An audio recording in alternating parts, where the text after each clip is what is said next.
Welcome. Are you guys ready for a year of change? Because this is going to be such a massive year, guys. Like from the start of the year to the end of the year, we're going to be in a different kind of reality, but we're getting a glimpse of what the future is going to be like this year, guys.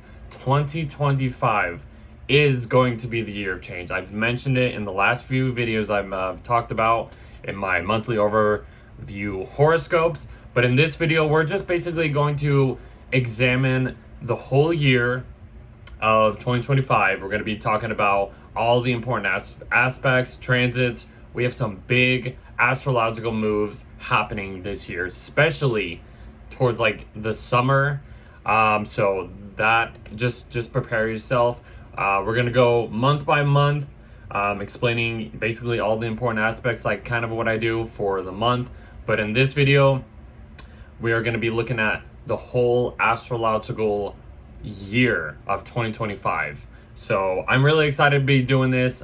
This is actually my first yearly horoscope. I was trying to do it last year, but that never, happened. So I'm kind of just doing it now. I'm trying to prepare myself for, get ahead of all of this work that I'm trying to, do, because we have a lot of stuff to talk about.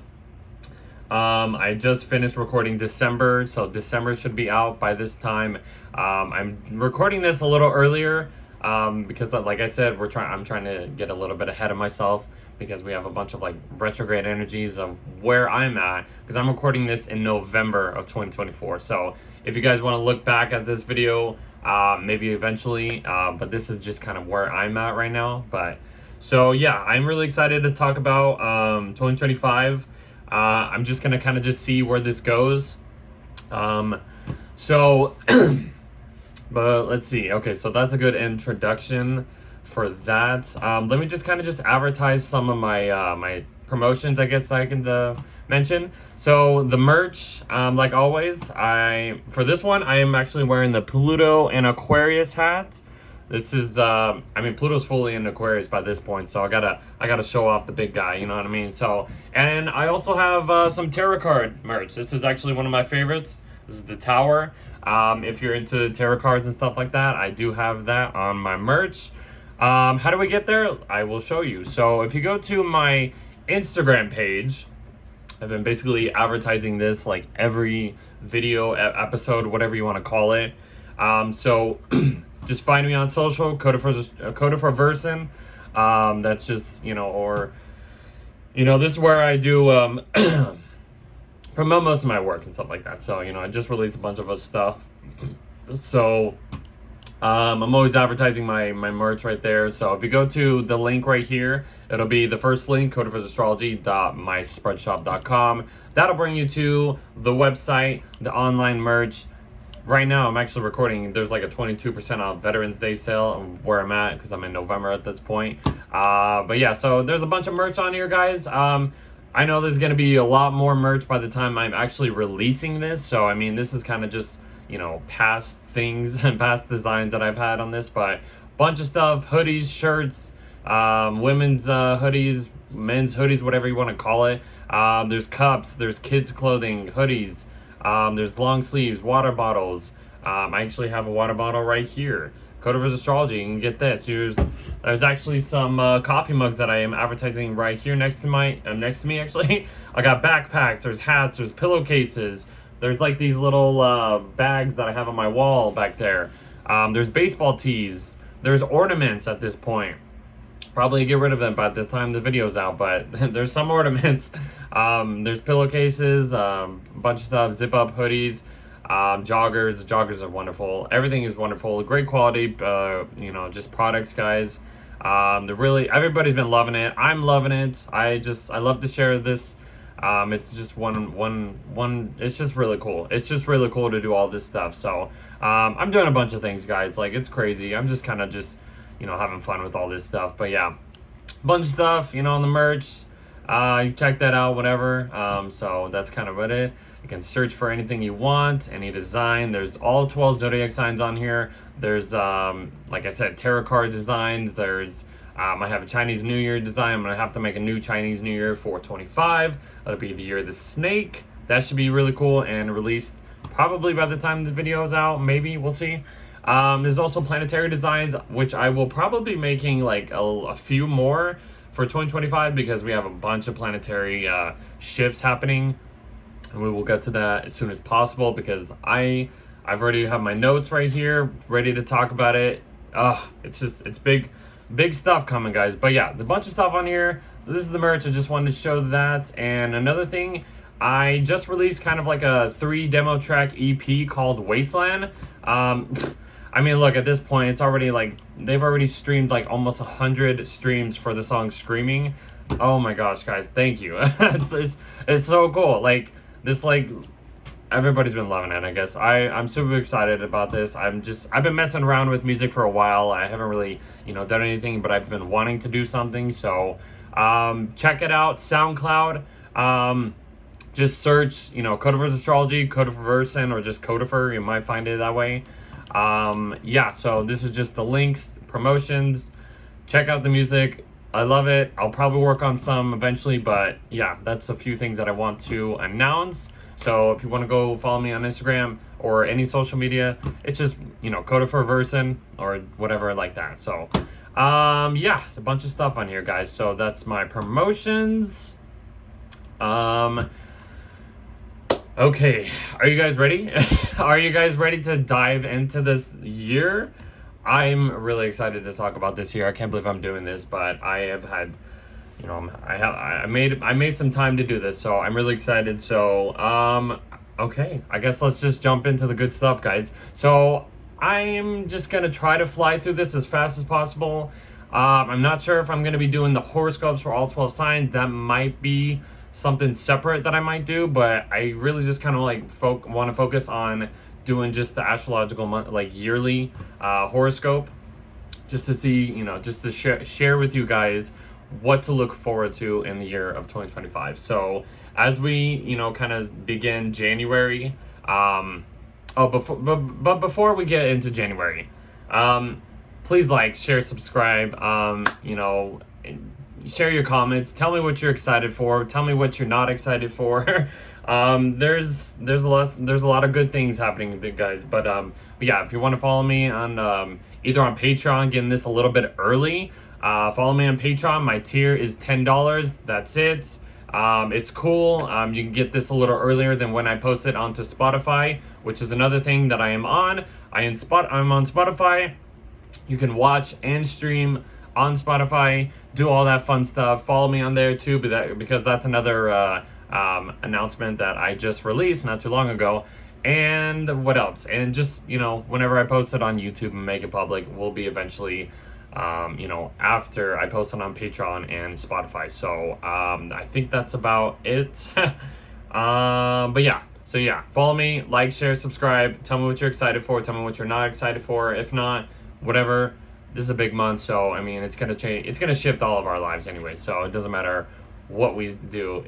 We are heading into a new territory, a new chapter in life, and we're gonna be going through this collectively. So yeah, it's gonna be a wild ride, guys. But once we get into 2026, though, that's when our reality, so-called, will be locked in, basically. So like from 2024 to 2025 to 2026, it's kind of like this huge, I guess you could say, timeline shift or huge collective shift and whatever. But yeah, this is it, guys. So we are a quarter into this century already. So I just wanted to say that. A lot of big things happening, though. Okay, so let's just jump into this. Let's just kind of do this as quickly, I guess, as possible. Lot to talk about. So, okay. So we're in January now. So January 2025. So basically, January 2025, we're just continuing this trend of, this is mainly the whole Mars retrograde, basically getting kicked in, getting a little bit deeper into this Mars retrograde at this point. Mars stationed retrograde, I believe, what is it, December 6th, 2024, and it's going to be in retrograde until the end of February. But that's kind of how we start off the year, January at least. Mars is basically going opposite Pluto at this point, so this is kind of like another peak moment of that explosive psychological power struggles, confrontations, dealing with fights and, just powerful people. We're going to be butting heads and stuff like that. So Mars is in Leo at this point. So we are trying to at least be more confident and bold and more just enthusiastic and just, be that center stage performer. And Pluto over here is in Aquarius. So it's like kind of like performing for a crowd or an audience or just other people.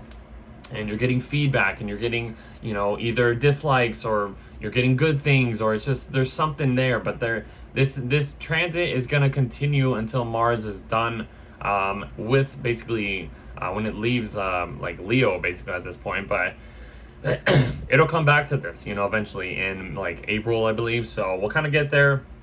Mercury is basically ending its shadow at this point a few days after. So I think it was 22 degrees where he stationed retrograde back in, what was it, I think November. So it did like a little retrograde thing, whatever. Yeah, so at this point Mercury is done with its retrograde phase at this point, so we're kind of done with that, but we're still in the middle of Mars retrograde. So that's kind of what goes on. Venus, that's the next highlight, is going into Pisces, so that's nice. Venus in Pisces, she's exalted in this sign. This is that unconditional type of love, type of energy that Venus likes to express in the sign of Pisces. She finds everything so beautiful. Everything's just, it's just easy. It's lovely. It's unconditional, like I just said. So that's really cool. But the big thing about this ingress, I should say, is she's gonna eventually go retrograde in this sign. So like, so she'll go through, Pisces, most of the month of January, and then she'll enter her shadow towards the end of the month, which we will get to, and then she'll enter Aries at that, like in February, I think it is, and then station retrograde, I believe like the beginning of March or right at the end of February, and then she's gonna do her retrograde and move back, from Aries back into the sign of Pisces, kind of like from February to like March or April or whatever. So that kind of period is where she's going to be going back and forth over. So she's entering Pisces. We love that. But the only thing is she's going into her retrograde phase. So but that's okay. Sometimes like for the most part of this year, guys, there's so many like changes, like there's shifts, there's things, just there's too many changes going on, guys. I can be here all day telling you that. But yeah, so Venus enters Pisces. She's gonna do a whole retrograde thing eventually, but we'll get there. The next big thing is basically Mars is going back into Cancer. So Mars is entering the sign of its fall again, guys. So that's kind of like whatever, the whole Mars retrograde thing, it was in Leo for like a little bit. Now it's gonna be basically staying in the sign of Cancer until, what is it, April or May? I think it's April. I think it might be April actually. So, but yeah, Mars is back in the sign of fall. We're gonna have to deal with some things that we don't want to deal with. It's gonna be uncomfortable. Mars basically at this point, as I heard from other astrologers, Mars is basically at its degree of fall, like the maximum degree of fall, basically. I mean, Mars is at its lowest point. This is the rock bottom of where Mars is at right now, so kind of look at it as that. But so yeah, because Mars doesn't really do well in Cancers, but like I said, we're gonna probably feel a lot moodier. We're gonna feel a little bit more like on guard. We're gonna feel like we gotta protect certain things, ourselves, our family, our home life, our just everything. We're gonna be on guard and stuff like that. So that's kind of how Mars is. I mean, we dealt with it, what was it, September, October, and October, basically for 2 months at the end of 2024, and yeah, we're back here, guys. So but we got to get through it. Once we're through it, guys, this is gonna be good. Like once Mars gets back into Leo, oh my gosh, is that going to feel so much better. So we'll get there though. Okay, let's see. And then Mercury goes into Capricorn. We start focusing on, realistic things, being practical, being more melancholic in the way we express our thoughts. Just earthy things. We get out of this, Mercury and Sag. Mercury's out of a detriment at this point. So Mercury has a little bit more dignity. When Mercury was in Sagittarius, it's in detriment. So it has to, work a little extra and do a little bit more to understand, the bigger picture. And, it has to be optimistic about, certain things, but it's kind of hard to do that thing sometimes. And it's just too much. It can be too much sometimes. So as soon as Mercury leaves Sagittarius, enters Capricorn, we get more of like a stabled Mercury placement, you could say. The energy is more energized, like it's stabled, it's more secure, all that stuff. So realistically, we change our thoughts, we get more realistic, we start thinking about initiating, new things. It's in a cardinal sign, it's in, initiating earthy themes and stuff like that. So yeah. So, and we're basically we're going through Capricorn season at this point too. So that's kind of it. Just open this up real quick a little bit. Just kind of warm in here. Okay. If it's a little bright, I'm sorry. It's all good. Anyway, so yeah, and then there's okay, so what's next really? There's a full moon in Cancer on the 19th. I mean, I'm not gonna talk about like every full moon, but like, but I guess I can mention this because like the moon's on Mars at this point. So like this is the halfway point of Mars's retrograde. So I guess that kind of is a little plus of what's where we're heading towards, at least when the Mars retrograde cycle. So yeah, full moon in Cancer on Mars. It usually happens when Mars is going retrograde. You should be able to see at least Mars in the night sky. I mean, especially at this point too. But if you want to see the full moon in Cancer, look towards, I believe it's on the left side because that's where Mars is at right here. So I believe just find whatever the full moon in January, you'll see like a reddish orange star. That's gonna be Mars right next to the moon. So that's gonna be cool. You could probably already see Mars in the night sky or the morning sky if you are waking up early and stuff like that. So okay, let's see what else is going on. I'm not gonna talk about like every single aspect, like yeah, Venus is coming into Saturn, whatever, but I'm just kind of focusing on like the ingresses. Like the next big thing would be like the sun going into Aquarius. So sun goes into Aquarius, we're in Aquarius season, it passes over Pluto, transformation, whatever. I mean, if you want to go into politics or whatever, like this is, I guess, the point of whoever the hell is president at this point. So I'm not getting into politics, but this is inauguration day, I believe it's called. So just to kind of put that out there, usually around Aquarius season is where that happens. So yeah, Aquarius season though, but back to this. So the sun is in the sign of its detriment in the sign of Aquarius. So this is like one of the lowest points the sun is at in the sky or the wheel. Because I mean, in the opposite sign of Leo, that's where the sun is basically that's its home sign. It feels most comfortable being in the sign of Leo. So when it's in the opposite sign, just like every other planetary, I guess home sign or whatever you could say, it's in the sign of its detriment. So let's just say like Venus right here. Like Venus right now is in its exalted sign. She's exalted in the sign of Pisces. When she's in the sign of Virgo, that is said to be the sign of her fall. So like she rules Taurus. So when she's in the opposite sign of Taurus, she's in Scorpio, that's her sign of detriment. Or like let's say Mars or something right now. Like Mars is in its sign of fall.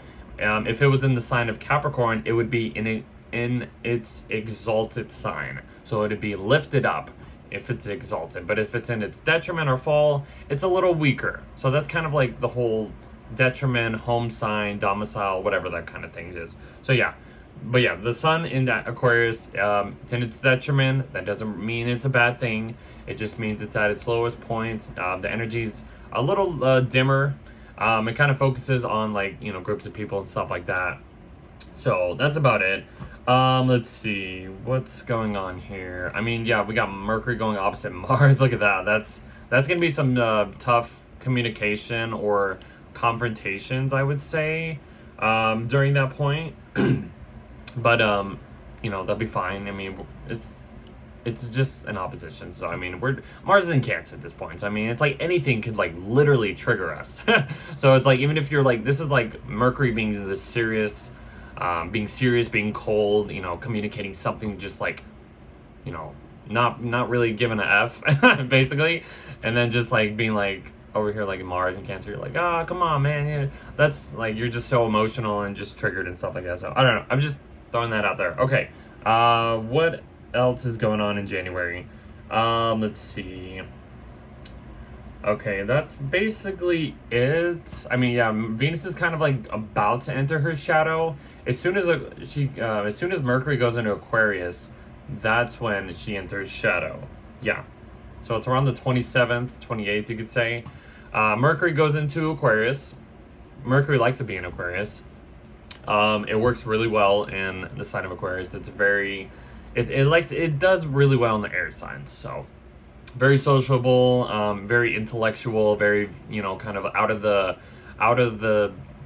blue, like outsider-ish type of energy. It's like it just kind of, it goes beyond the walls or something. Like Mercury in Capricorn is more like cold, very realistic, very like by the book, basically.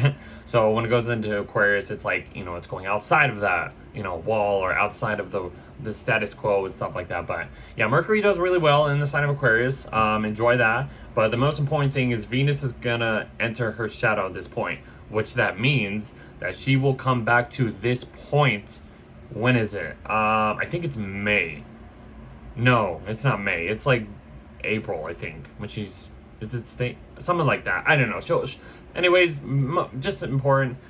She'll come back to this point. So she's kind of in the middle of Saturn and Neptune at this point. So she's kind of like trying to, blend in this like, just much easier, vibes, because Saturn and Neptune are in Pisces. They've been in Pisces for a while, and it's been weird, nothing really seems real, what's not real, because you have the planet of reality, Saturn, with the planet of like illusions and fantasies, and the sign of Pisces, and it's just been weird. And I feel like a lot of things, like since the last couple of years, things haven't really, nobody really knows like what's real and what's not real and stuff like that. So, and it's really important because Saturn and Neptune will eventually go into Aries, basically conjunct each other, but they don't make it a complete like conjunction until like February of 2026. So that's kind of interesting, but they're pretty close. Like they're 10 degrees at this point. Anyways, she goes into her shadow. And then the next big thing is, this is a huge shift. This is another huge shift. Look at this. The North Node is then entering Pisces, and the South Node is entering Virgo. So, since July of 2023, the North Node was in Aries, the South Node was in Libra. So, that storyline is basically over at this point. That's a really, really important shift. So having the North Node entering Pisces, basically on Neptune, going over Venus, going over Saturn, that's huge. But anyways, not even looking at that. The North Node going into Pisces, like that is where our North Star, it wants us to head towards. That's where we are going to be hungry to go after. That is the direction of life, or direction that fate wants us to go into. And having this North Node in Pisces, what I would say is really just trust in, like, what is it? What is the word? Like, trust in God, or like let go and let God, basically. Let go and let God.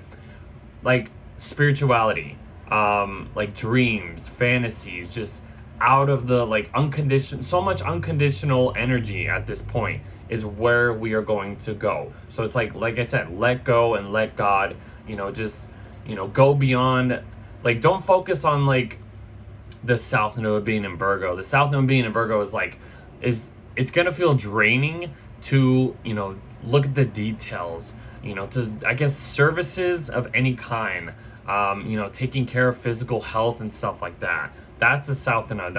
It wants us to get away from all that and purge all of that. But most of us will kind of have that comfortability to continue to being in that, area of life. And it's okay to like, bounce back from the South Node in Virgo to the North Node and Pisces, because there's a balance that needs to happen. So it's like, even if there's like some uncomfortability when it comes to like services or just little details, we need to like understand that and be aware of that, because we need to jump towards the North Node and have this, spiritual awakening, basically. And I know that could be very conspiracy theory, or just,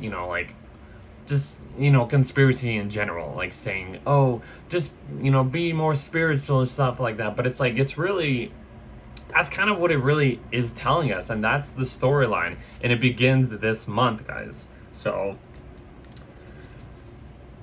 yeah, we could talk probably more about this because we have eclipses happening in Pisces and Virgo, and that's the other thing too. Wherever the nodes are is where the eclipses are going to be. So like I think, okay, so January of 2025 all the way to like I want to say like July of 2026. I could be wrong, but it's like the middle. The summer of 2026 is where, they shift into Aquarius and Leo at that point. So that's kind of where, how long the storyline will last. Okay. And then we basically get the new moon in Aquarius, whatever, new moon in Aquarius. But then the other big thing happening is Uranus right here is stationing direct. Okay, guys, from that point on, Uranus is heading into Gemini. From this point on, guys, I will say this again. Uranus is heading into Gemini. Just as much as like Neptune's heading into Aries, Saturn's going to be heading into Aries. We're going to have Jupiter going into Cancer this summer. There's so many big things happening this year. Okay. So that's kind of how we end February. End January. Let's get into February at this point. So February, kind of a short month. We just have this continuation of like these planets, going direct or about to station direct and stuff like that. So yeah, once we get into February though, like all we have is, Jupiter about to station direct. Mars is finishing up its retrograde at this point. So that's good. We want that. That means we're going to get closer to more forward movementness without, getting away from all this retrograde energy. And we want that. We need that. But we're still in it at this point. So, okay. So February 2025. We have like Venus going over the North Node. That is beautiful right there. Like that, like enjoy that. Enjoy the Venus on the North Node. I know she's in shadow at this point, but this is just like, oh my God. This is like literally raising Venus's level to 1,000. It's like it's not 0 to 100, it's 0 to 1,000 and stuff like that. It's because she's already in Pisces. She's exalted. So when she goes on the North Node, it's just like boosting her up again, like putting her on that highest pedestal, basically. Enjoy that. And it's on Neptune too, so that's like really like blending so much unconditional love. Neptune is kind of like the higher octave of Venus too as well, so that just really mixes it and makes it feel really, really good. The moon's basically on it too, so it's just like, this could be an interesting day though, especially when it comes to like love, fantasies, doing like art or just doing creative stuff. So I just wanted to say that. Okay, so one of the big highlights for this month is Jupiter stationing direct and Venus is going into Aries. So it's the same day actually. So Jupiter stationing direct. Jupiter's done with its retrograde. It's been in retrograde since, when was it? Like October, I think it was, of 2024. Or yeah, it was October. Okay, so from October, November, December, January, and now here we are in February. Jupiter's done. Jupiter has been, going back over, collecting all of the data and information that it's been, receiving. Jupiter is in the sign of its detriment. That's another placement that Jupiter, that I was mentioning. Jupiter rules the sign of Sagittarius. That is its home sign, but when it's in the opposite sign, as it's right now, Jupiter in Gemini, it's in the sign of its detriment. So it doesn't operate as well as, it would normally do. But since it's been in retrograde, it's kind of just, you know, it's been gifted to all these new information and just whatever it is, like new things, and it's trying to, you know, be optimistic, but it's forced to like look at, you know, be like focus on like communication and details and data and just like little things in order to get that optimism and growth that, you know, Jupiter is basically presenting in the sign of Gemini. So, but at this point, we're kind of done with this. Okay, we understand all of this little information that we need in order for us to basically move on and grow from it.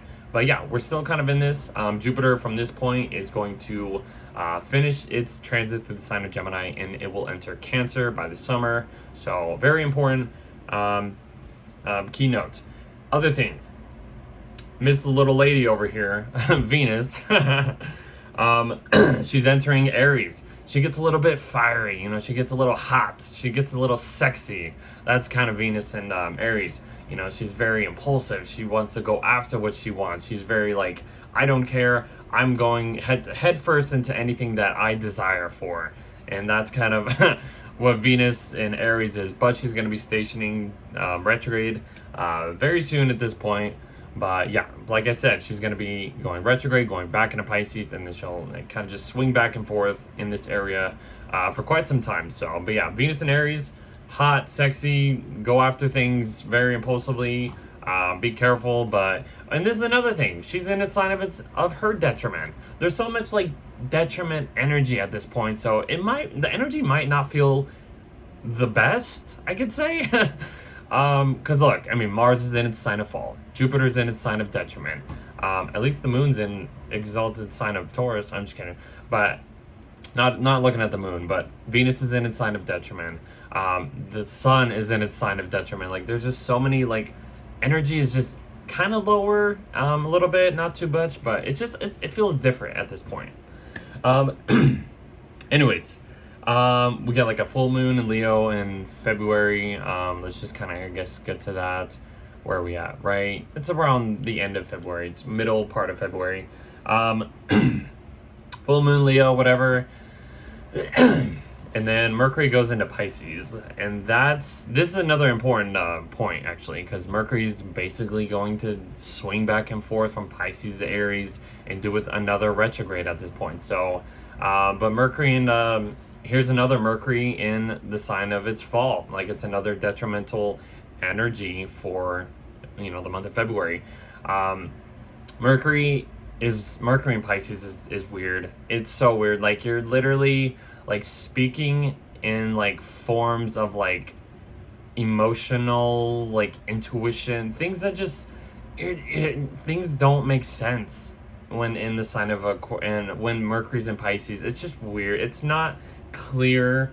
Like when Mercury's in, I guess, any other sign, but especially when Mercury's in Virgo, we are really like to the T of everything that we are communicating. You know, point A to point B, we are understanding all of our ducks in a row. We're getting all that stuff. It is just perfect, clean cut, pitch perfect communication. When it's in Pisces, this is just like how do I explain? Like it's just Mercury in Pisces is just like speaking in ways that just you're trying to be optimistic, you're trying to speak more spiritual, you're trying to like speak from intuitive feelings, but like it's not clear though, guys. Like I don't know. I guess I can maybe think of something else if I think of anything, but yeah, Mercury in Pisces is interesting. That doesn't mean it's a bad transit. If you have Mercury in Pisces, here's another thing I should say. If you have Mercury in Pisces, you speak more poetically. That's like a very, very like important thing that I could say about Mercury in Pisces, like a positive thing. You're very poetic in the way you express yourself. Like if any singers are out there, you know, and they have Mercury in Pisces, like they're really good at, I guess, expressing their feelings and like, you know, communicating and stuff like that. That's kind of how I see it. Poetically, you know, expressing thoughts and intuitive feelings and stuff like that. It's weird though, but we got to continue. Let's see, where are we at right now? Okay, and then the sun goes into Pisces as well. So I mean, we're in Pisces season at this point, so yeah. So yeah, Venus is about to station the retrograde, I should say. But before we get there, let's see. This is where Mars stations direct, which is super exciting. Excuse me. So yeah, 17 degrees. We're finally done with the Mars retrograde, guys. Finally done with Mars retrograde. So we're done with that. Now Mars is gonna finally finish up its time in Cancer. It's gonna take a little bit of time for Mars, to pick up a little bit of speed. It's in its post shadow at this point. So that, yeah. And then we basically just end the month with, the new moon. Everything is just bundled up. And oh no, not yet. I was gonna say, wait, why do they have it over here though? I don't know. There's a lot going on in Pisces right now, so. Okay, so that's kind of how we end February. Yeah, okay. So we get to March. This is a big month, guys. Like March is where I have some things to say, but we will go through the days and stuff like that. So I believe at this point Mercury's kind of in its shadow, because Mercury will end up going back to this point. So I don't know exactly when, but I don't have it written down. But I know he's going to be in this shadow at this point. So yeah, so we get to March. Let's see. Okay, so this is when Venus stations retrograde, actually. Okay, it is on the 1st. I have it on March 1st. So Venus stations retrograde. So this is where the Venus retrograde starts, obviously. So yeah, things to do with love, beauty, what we find attractive, what's enjoyable and stuff like that. This is the point where we start to kind of sit back and start to review these themes, these things that we want to attract. Maybe if there's any relationships that you are dealing with at this point, this is where you need to really understand who you're relating to. Do you need, this is the point where maybe people in the past will come back to you just to kind of test your relationships out and stuff like that, to see if they're worth it or not. That's kind of how the whole Venus retrograde, thing is about. So, if there's any people from the past or whatever that kind of maybe come back to you or something like that, just kind of really be aware of that. It is basically the universe testing you, and to see if you can actually say, oh, I don't need you anymore, or maybe we can work things out or something like that. I don't know. It depends on whatever situation you guys are dealing with. But yeah, this is Venus retrograde. So she will be retrograde for all of March, and I believe a little bit into April. So about a month. We'll get past it though, guys. Mercury enters Aries at that point. It's basically about to just come up to Venus and then station retrograde as well. So it's putting another layer of retrograde energy on top of Venus's right now. So, so Mercury in Aries, clean cut communication. From Pisces, it's very dreamy. It's whoa, what does that mean? And you're kind of just speaking in poetic forms and describing shapes and just weird things that don't make sense. Goes into Aries, boom, we are locked in on what we are saying. We are head first. This is what I mean. Blah blah blah blah blah. It's just a boom boom boom boom boom. It's not Mercury and Pisces. So speak clearly at this point, I guess. I don't know. And then let's see. Okay, so and then what is it? Okay. Then we're coming up to the full moon. What is it? It's a partial eclipse. Yeah, no. This is an eclipse. This is a lunar eclipse in Virgo. Yeah, this is full-on eclipse. Okay. So, eclipse season is here, basically. I mean, this eclipse season has been building up since probably January. You've felt it. But yeah, full moon in Virgo. I mean, this is just illuminating, Virgo themes, practical, grounded service, health issues and stuff like that, focus on health and services and all that stuff, getting all the details and stuff like that. Usually what I think about when we have a full moon in Virgo during Pisces season, let alone an eclipse, I say, because all this Pisces energy is very, dreamy, it's out of world, unconditional type of stuff. And then we have the full moon in Virgo is kind of coming back down to earth, seeing seeing the little details and trying to just like understand, like, yeah, even though we're in this kind of like outer world type of vibe of Pisces, there's like this Virgo full moon can help us, like, balance out this I guess you could say, like, what is it, I don't know, like a physical spiritual kind of realm, or just trying to balance out that, just so you don't get too lost in the sauce. But having this in eclipse, like eclipse on steroids, basically a full moon is just like turning it up a notch a bit. Yeah, this is gonna like have us really looking at these details and really showing us, like, this is a full moon. I mean, it's letting go. Like I said in the beginning, when the South Node went into Virgo, it's like we're going to be feeling a little bit more drained on doing this service, doing, like, focusing on little details, practical things.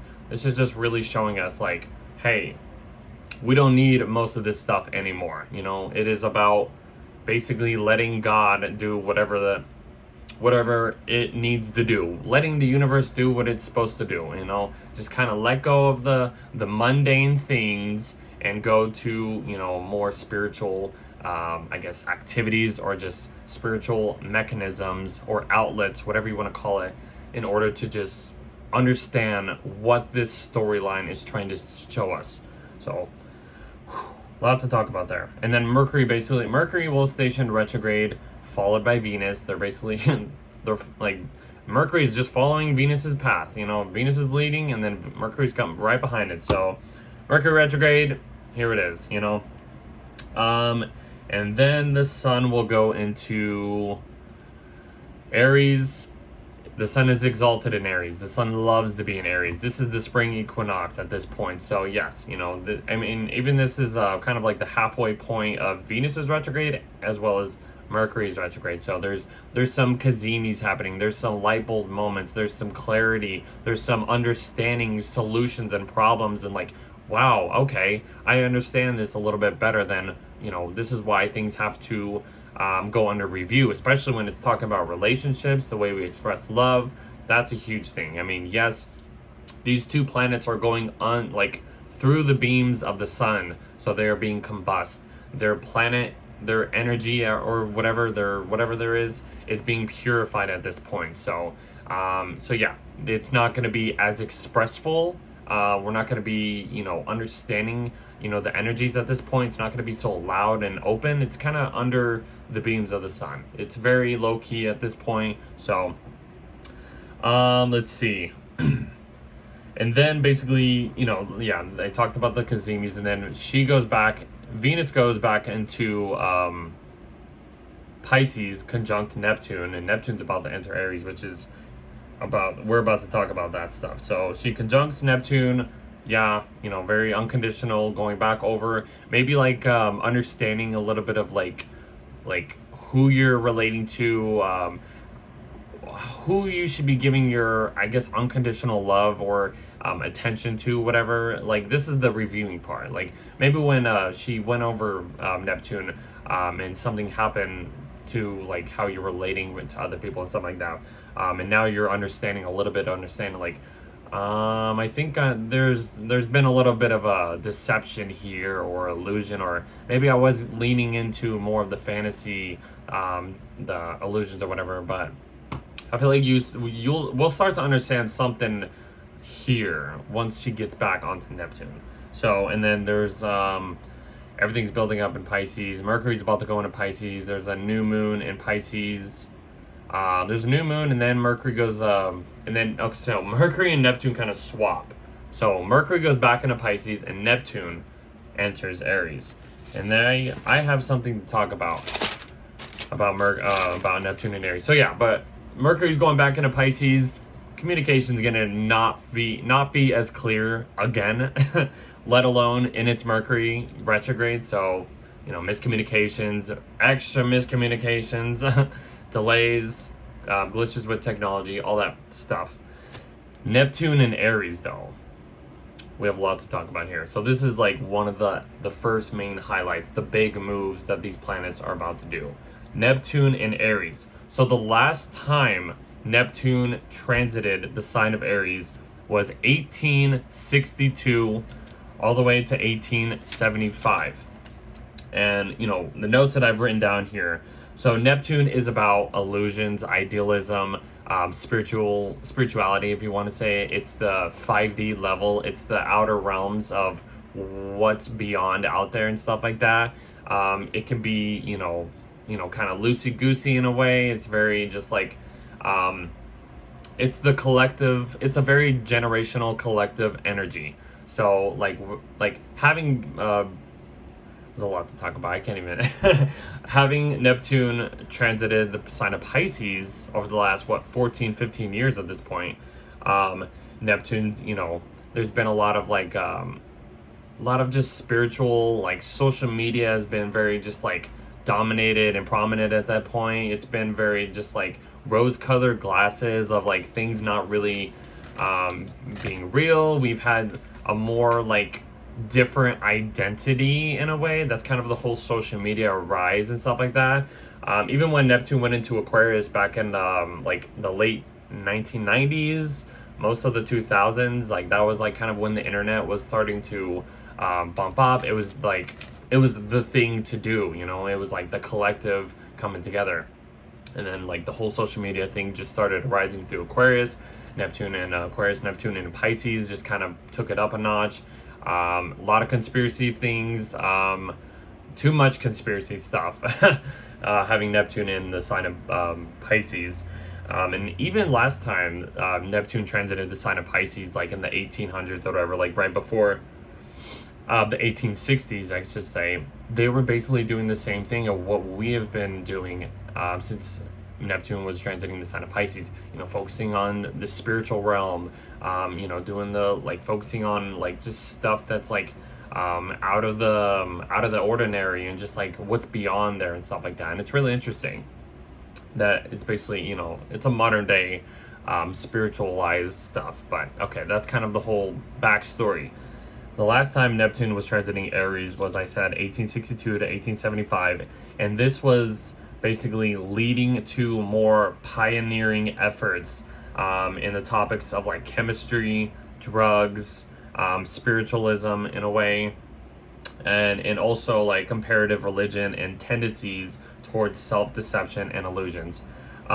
We also had like a civil war happening kind of like towards the end of Neptune and Pisces going into Aries. That was 1861 through 1865. So that was another thing. This is kind of like fighting for freedom. It has that initiative, Aries confrontation, vibe to it. And having Neptune, the planet of like deception, illusions, just fantasies. It's like really just blending this martial, a Neptune energy together. And it's just like, I don't know, it just has that fighting confrontation quality of it. That's why the Civil War occurred during the last time it was in Aries. Not saying it's going to happen again, but there's, it's a possibility. But for the most part, and I guess anything moving into Aries, but there's like new beginnings happening. This is new beginnings of like new idealisms. This is basically like idealisms that borders. What do I have? I have idealisms that borders on illusions or conflicts arising from different visions and stuff like that. So people are going to have all these visions, and then they're probably going to be having confrontations with it. I don't know. It could be a big thing. One important thing that I did discover in my research was like there was like the Great Fire of Chicago.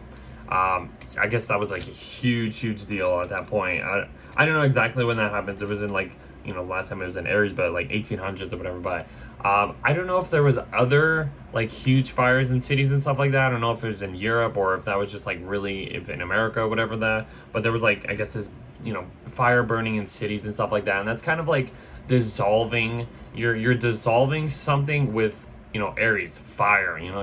You're getting rid of all this, whatever it is, and like creating something new. But yeah, it was a very, very horrible time, I can imagine. So I'm hoping nothing like that happens. But when you look at these past transits, history will repeat itself no matter what it is. And the astrology is the astrology. This is what the stars are telling us. And as astrologers, we have to at least kind of give the best explanation of these transits, of what's going to happen, and or what's going to repeat itself. So it could be good, it could be horrible. So having Neptune going into Aries, like our perception is going to change. We are going to want something new.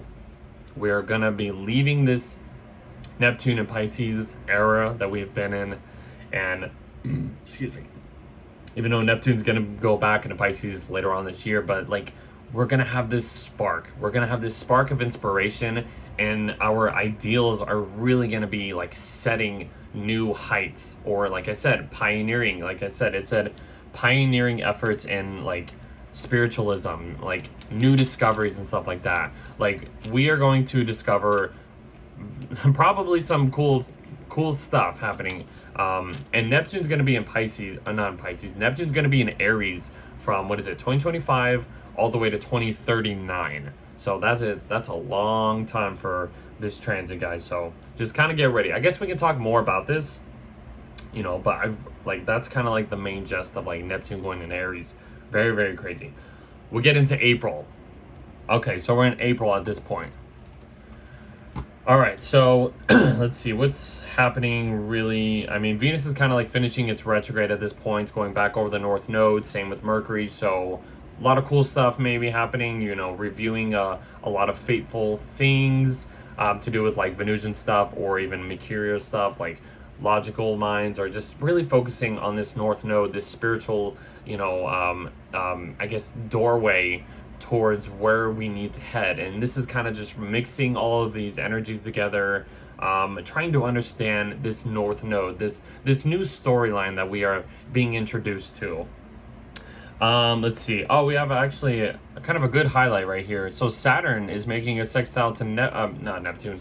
Saturn is sextiling Uranus at this point. That's cool. I mean, I think, what was it, 2020? It was like a little bit of 2020, like in the summer of 2020 when Saturn entered Aquarius, and all of 2021, and I think a little bit of 2022, Saturn was squaring Uranus. And that was a huge like time. That was just insane for the most part. There were riots, there were, like just people coming together trying to just like fight against the authority and stuff like that. Like it was literally like the authoritarian, I guess, status quo, old systems going against the new rebellion age or something like that. So that was an interesting time.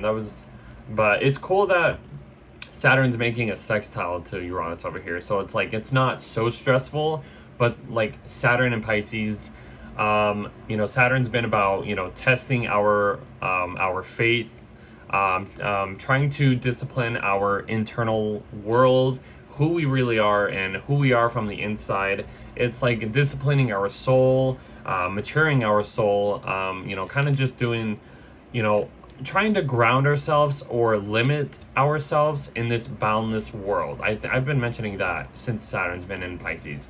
But yeah, that's kind of been the whole storyline of Saturn and Pisces. Making this 60 degree angle sextile, this little opportunity to Uranus and Taurus. Uranus is about to finish its time in Taurus as well. So, given this little sextile, they're going to sextile each other again eventually. But like this is a little opportunity to kind of mix these long-term goals, or mix these spiritual vibes with like more material, I guess, items that can really, boost us, or like really rebel or break through some old systems that we've been dealing with. So maybe when I'm talking about like when I was mentioning the whole Saturn square Uranus thing, like that was like, the breakdown, and then this is kind of like the breakthrough moment. So like it's a much longer macro storyline that's happening at this point, but I just seen that, so that's a really interesting, cool transit. Okay, so, and then kind of Mars is getting in like the mix of it too, so that's kind of cool. Like Mars is trining Saturn over here, sextiling Uranus, so that's really interesting. That kind of helps out a little bit. Okay, and then Mercury is about to station direct on the North Node. Where is it at? Okay, so Mercury stations direct, and Venus is still going over its retrograde period at this point. Okay, And then we have like a full moon happening in Libra, and then that's when basically Venus is about to stop station direct at that point. So full moon in Libra, you know, okay, that's cool. I believe this is around Easter. Usually when we have a full moon in Libra, it's like Easter's like right near this or right around the corner. So kind of a little hint there. And then, yeah, like I said, Venus is done with its retrograde. Now Venus and Mercury are going to finish that up. So at this point, so yeah, like we're in April at this point, guys. So this is the point, this is the turning point. This is where things are going to start to finally move out of this retrograde energy. Like once we get into May, that's like officially we're done with all this, but April is the point where things are finally moving forward. So we like that. Okay, what else is happening? Okay, and then Mercury goes back into where are we at? Okay, Mercury goes back into Aries, conjuncts, you know, Neptune.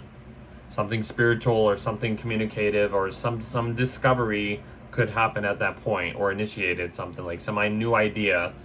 And then Mars gets out of Cancer and enters Leo again. So praise the Lord, we have basically finished that whole Mars and Cancer retrograde thing. But the only thing is, once Mars gets into Leo again, it goes opposite Pluto one last time. So it's like, we're not out of that just yet, guys.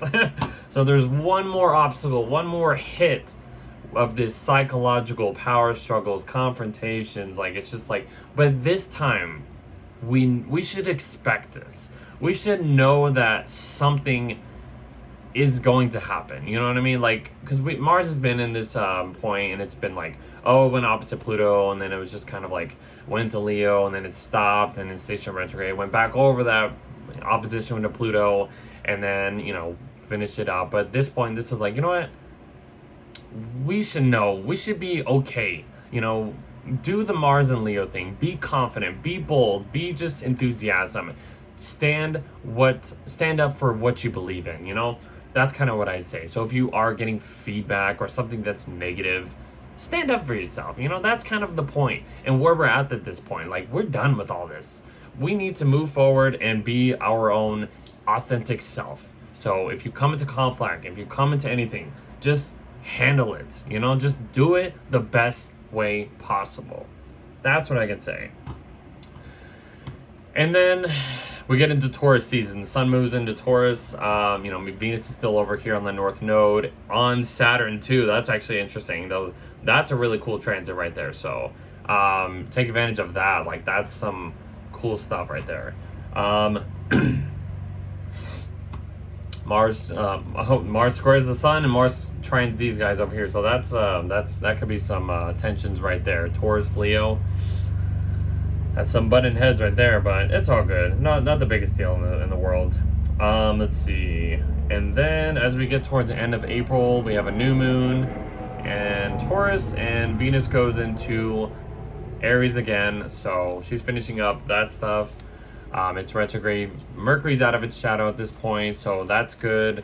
Mars is about to basically end its shadow at that point too. So that's when we get to May. And here we are. So May. This is where things finally clear up in a way, but this is where things really, really start to change. So we had one domino already fall, and it's like all the dominoes are coming up. You know, all the rest of the dominoes are starting to fall at this point, guys. So we get into May. Mars gets out of its shadow. Venus is basically conjunct Neptune at this point. So a lot of like fantasy and stuff to do with like relationships is, you know, blending into a more hot, fiery, initiative kind of energy. So yeah. But the big thing is Mars is done with its retrograde. It's done with its post-shadow phase. No more. From this point on, guys, we are good. I mean, we have to wait till Venus gets out of her shadow, but at this point, though, man, we're done with all that personal stuff that we've been dealing with since what? Like September, October? It's been a long ride, guys. Pluto is about to station retrograde at this point right here. Here we go, RX. So 3 degrees, Pluto in Aquarius, but Pluto's in Aquarius, you know, Pluto, like this, that's why I got the hat. Pluto's stuck in Aquarius, like Pluto's not going back into Capricorn, that story is done. So Pluto, I think, will go back up to like 0 degrees and stuff like that. So let's see, what else is happening? Mercury goes into Taurus, that's the next highlight. So communication gets a little more stable, more easy. It's a very soothing kind of energy when Mercury goes into Taurus. If you have this placement, you really communicate in a more smooth, you know, kind of easy, you know, very just warmth. You have a lot of warmth to your communication and stuff like that. So interesting. And then we're getting up to the full moon in Scorpio, which wait. Okay, right here. Okay, so. It's that's funny because I'm recording this in November and we're having a full moon on Uranus in Taurus. So this is kind of like 6 months later. Now the sun's on Uranus and the moon's opposite Uranus. So I don't know, just a little where I'm at in the past from where we're going to. So kind of a low key note there. But yeah, full moon Scorpio, you know, whatever. And then after that, yeah, Mercury squaring Pluto. So big whoop, whatever. But oh, okay, what is it? On the 15th? What is it, the 15th? Okay. So the 15th, okay, the 15th. Venus is done with its post-shadow, so from the 15th onward until like the next Mercury retrograde, we're done with personal planet retrogrades for now. Yeah, we have outer planets going retrograde, but whatever, that's outer planet stuff. That always happens every year, but it's much easier when we have these personal planets go direct, you know, because it makes our personal lives a little bit better. When these outer planets are going retrograde, this is like more of a much bigger picture storyline that's happening, but that's the only difference. Okay, so let's see. Okay, so yeah, the sun's coming up to Uranus and then it's going into Gemini. So this is Gemini season at this point. You know, we're getting towards, you know, the end of spring, summer's coming, the winds have changed, you know. So look, Jupiter is about to finish its retrograde at this point. It's out of shadow, I believe, so that's another big thing coming up. Let's see, where are we at? This is I think Saturn and Aries is the next thing we're gonna have to talk about. Let's see, so Venus trines Mars, that's really hot. And fire signs, Leo and Aries, you better be careful with that one. Okay, so and then Mercury conjunct Uranus as we get there, but yeah, Saturn going into Aries. Here's another highlight that we need to talk about. So Saturn enters Aries on May 24th. Okay. And then Mercury's entering Gemini at that point. What do we have? And then they're like sextiling each other. There's a new moon in Gemini. Okay, so there's a lot going on here, but and then we get a Mercury conjunct Sun. So that's kind of how we end the month of May. But so Saturn and Aries, guys, this is another like initiative start of something new coming. This is all a preview, like 2025, having these planets, you know, change signs. This is, especially with these two at least, they are literally like giving us a preview of something to come, you know, something huge is happening right here. You know, having these two, Saturn and Neptune in Pisces, it was a little bit of they were in this dreamy kind of world. They were in this emotional, spiritual kind of vibe, you know, loosey-goosey stuff. But as soon as they get into Aries, it's just like, boom, something just like hits us with like, we get hit with a new reality kind of vibe. But Saturn and Aries. Saturn is in its sign of fall in Aries. That's the only like negative thing you could say. Other than that, whatever. It's all right though. So let's kind of talk about the history of Saturn and Aries. I've wrote down a few things. The last couple times Saturn transited this sign of Aries was 1996 through like 1999, like the beginning of 96 to like I believe the end of 98, beginning of 99, and then prior to that years, the last time Saturn was in Aries at that point was in the 1960s. So it was 1967 to 1969. So if you are born in those two times, you are getting your Saturn return. I am with you guys. I'm born 96, so I am getting my Saturn return. Literally, that's like, I have Saturn right at 0 degrees of Aries, so that's like one hit. That's why this is gonna be a big year for me too, guys. So just to kind of share that.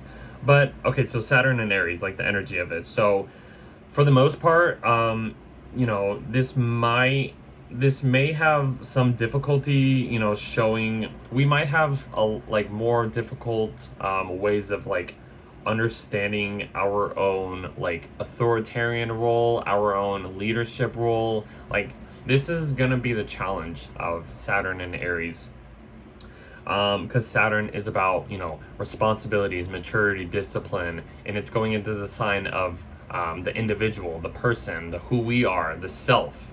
And you know, I feel like people who have Saturn and Aries, you know, have a little bit much harder time of like, I guess, expressing themselves, or like it's like I said, like I have here, they have a little bit of difficulty showing their leadership.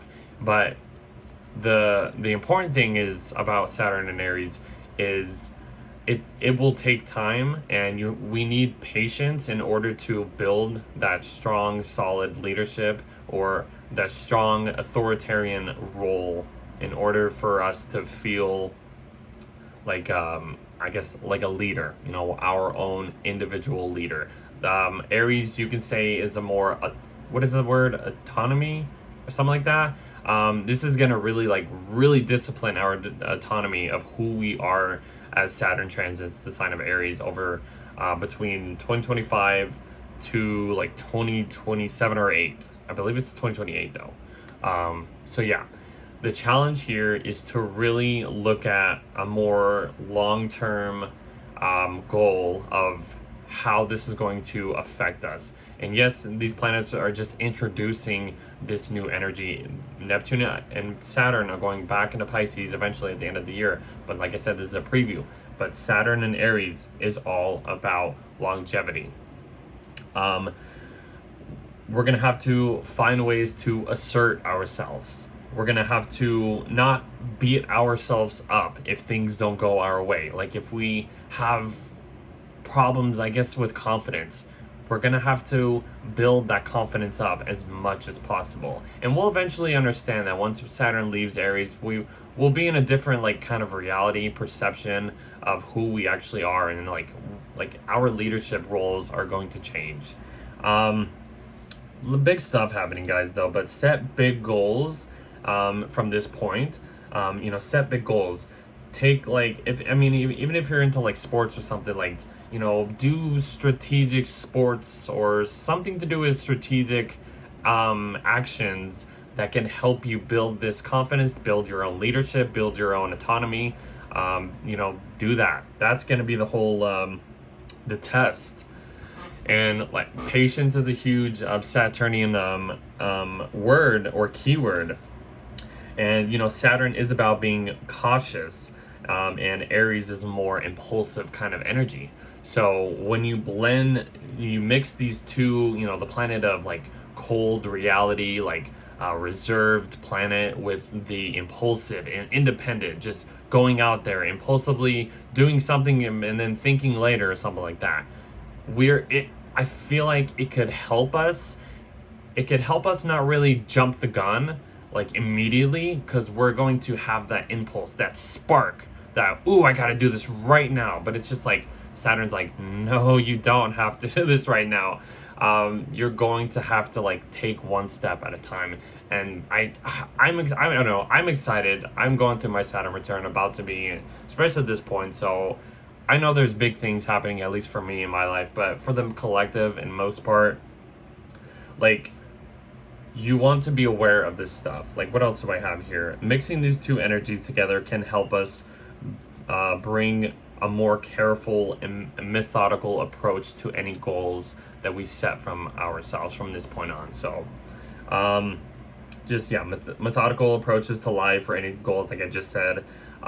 There's a couple of key things I want to mention.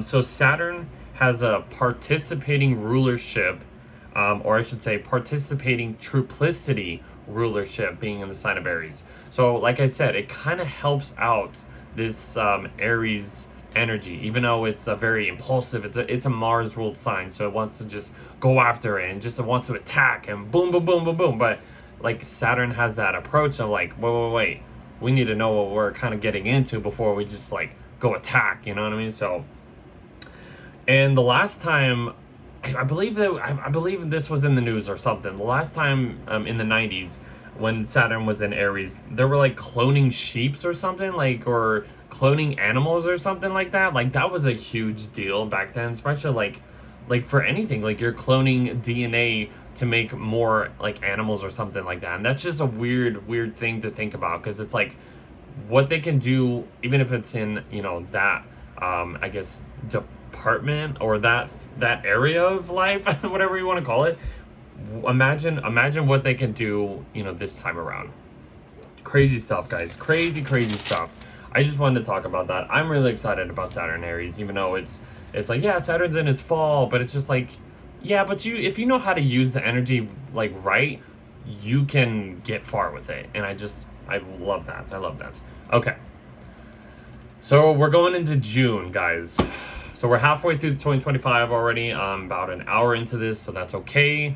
I'm just gonna continue doing this. So June, I feel like once we get into the summer of 2025, things start to kind of calm down a little bit. It's not so chaotic. It's not so like, oh, we're in this retrograde energy, things aren't moving fast enough and nothing's working out. It's like we get a little break, I feel like, because, you know, we're just ending the Mars, you know, in Leo and Cancer retrograde. Venus is about to leave Aries at that point, so we're kind of just, they're still trining each other. I like that. That's so perfect.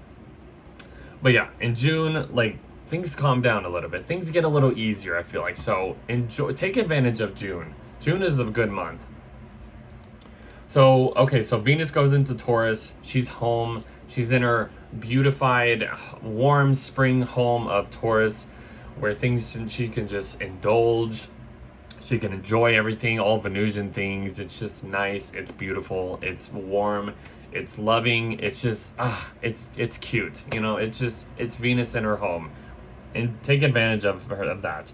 Then the next thing is like, you know, this is another big thing. Jupiter's going into Cancer too, so we'll get to that in a sec. But these planets go over Jupiter, and then they're going into the sign of Cancer. So yeah, I mean, even just having like Mercury conjunct Jupiter, that's like big information, because Mercury is in its rulership. It's in its home sign of Gemini. And Jupiter's in its detriment sign, but it's like the ruler is coming up to its guest, Jupiter, and it's giving like and they're at 29 degrees. Like this is the anaretic, the last degree of the sign. So there's like, this is like the last hurrah. There's something here that's like we're past that test. So at that point, it's like you got that A plus, or you get that moment where you're like, oh, okay, I passed the test finally. Like, this is it. You know, even though if it was difficult having Jupiter and Gemini, which it probably was, but, you know, we're done with this at this point. So that's a really exciting thing. Okay. So yeah, Mercury goes into Cancer. Communication gets more focused on nurturing, softness, you know, very warm, emotional, heart-to-heart conversations, stuff like that. And then that's when Jupiter enters Gemini. Very, very exciting. And then we get to the full moon in Cancer, but that's not as important as Jupiter in Cancer. Okay, guys, here's another thing we got to talk about. I mean, Jupiter in Cancer. Jupiter's exalted in the sign of Cancer, so this is going to be nice. This is going to feel so good. I mean, eventually. There's some challenges that Jupiter makes, but overall, Jupiter in Cancer. So so the last 3 times that I wrote down Jupiter has been in Cancer was 2013, like the end of 2013 to like the beginning of 2014. So if you remember anything happening during that point, that's when Jupiter was in Cancer. The previous time from that point was 2001 to 2002. And then the one before that was 1989 to 1990. So if you were born in any of those years, you are getting your Jupiter return. You have Jupiter in Cancer. So what does this all mean? Well, one huge thing, I said, yes, Jupiter is exalted in the sign of Cancer. It loves to be in Cancer. It's lifted up. you know. So what I put down, it's like if you have this transit, like if you have this natally, you have the ultimate motherly like figure energy, like because Cancer is all about, you know, the mother. It's about very emotional, feeling safe and protective and stuff like that. It basically represents like life being born at this time, or not really being born, but just life in general. And Jupiter is going to expand all of that. We are going to be growing in more like nurturing, protective ways and stuff like that. So that's going to be really, really nice. All other things, you deeply process your emotions and connections with other people and reactions to like, and just you I feel like we're going to enjoy a lot of things. You know, having Mars go retrograde in this point of the chart was difficult, was really, really difficult. But having Jupiter come into this sign, it is going to bless us. It is going to make things a lot better. And Jupiter is going to be here from June of 25 to like July or June of 26. So we have a whole year of this. It's going to be nice, guys. I'm telling you right now. Huge larger than life approach when it comes to expressing more empathy to others, or like having the desire to take care of your loved ones or yourself, or just supporting people and just supporting more protection for others, for yourself, just having that abundance. It's really nice. Nurturing will be more prominent during this period of time and help us grow and receive more abundance and emotional like wealth, and just like we are going to feel very, very, very good when Jupiter goes into Cancer. I'm excited about that. Anyways, okay. Full moon in Sag, yeah, okay, ruled by Jupiter ingress into Cancer, so that's pretty nice actually. That's interesting. But the only thing is, like right now is Jupiter is coming into a square with Saturn, and I mentioned this in my last video, December, that they make one more square to each other, and they're in different signs because they were in Jupiter was in Gemini squaring Saturn in Pisces, but now Saturn's in Aries at this point, and Jupiter's in Cancer. So this is a different kind of vibe, but there's still some tension between these two planets. The planet of growth, abundance, is in a sign of its exalted sign, so it's actually working a lot better at this point. It's not in detriment. It's not so acting difficult. But in Saturn's position, it's in its fall. It's a little bit weaker, you could say. It's not as strong as it was, at least a little bit more dignified in Pisces, but there's still this long-term storyline that's really like initiating something, and especially Jupiter and Saturn are in cardinal signs, so this is a more initiative, like something new is happening. When they were in Gemini and Pisces, that was kind of like adaptable energies, letting the old stuff go. It was kind of that, because that's the whole modalities of these energies. So Jupiter Saturn squaring in Cancer and Aries. So that's a big thing. But after this, that's no more. They're gonna start to trine each other. Saturn will go back into Pisces. Same with Neptune, and then Jupiter's gonna be in Cancer for the most part. But then later on this year, guys, they're going to be trining each other, and that's gonna feel so much better than this tension that we've been dealing with since the middle of 2024. So very, very important. Let's see what else is going on. Mars is going into Virgo at this point, so there's the Mars shift. Mars is leaving Leo. We're officially done with all that. Mars going into Virgo, though. I mean, Mars in Virgo gets more grounded, gets more practical in the way it wants to do anything. It needs to feel nourished, and in anything it does. Mars is moving into a Mercury ruled sign, but Mars in Virgo, I feel like really is good for services, taking care of like practical things. It really kind of, notices the more details, notices the details more than any other, I guess you could say, placement, or it's not really focused on the bigger picture. It's really focused on like smaller things. But it's really just a more practical approach in which you do things.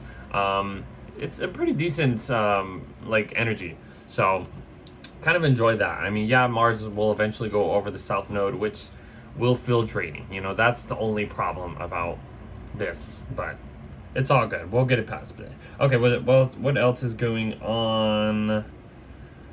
The sun goes into Cancer. That's the next thing. So the sun goes into Cancer. We're in summertime at this point. It's going over Jupiter. That's just even like another like top-notch cherry on the top, like good feeling. But yeah, they're squaring Saturn and Neptune over here, but that's the only challenge. If you're not looking at that, great transit right there.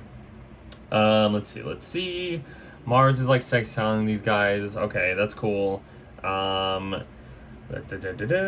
we have like a new moon happening in Cancer, and that's really cool because Jupiter's in the mix of it, so it's like mixing this Jupiterian Cancer vibe. The moon loves to be in Cancer at this point, so that's really cool.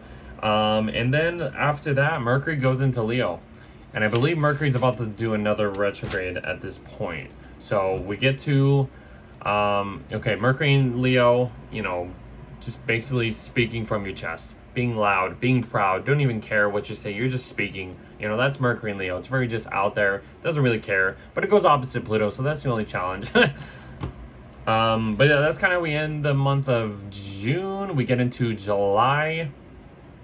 July is another big month, guys. I have one more important note that I have to talk about after this. And then after this, the rest of the year is just kind of just like, it's all good. I mean, it's really not that bad. We get in Mercury retrograde, but yeah, okay.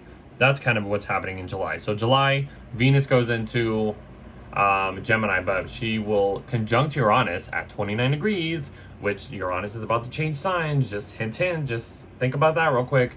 So Venus is connecting with Uranus one last time. Not one last time, I think maybe another time, but this is just a like, hey, Uranus, you know, here's a little sweetness before you leave my sign.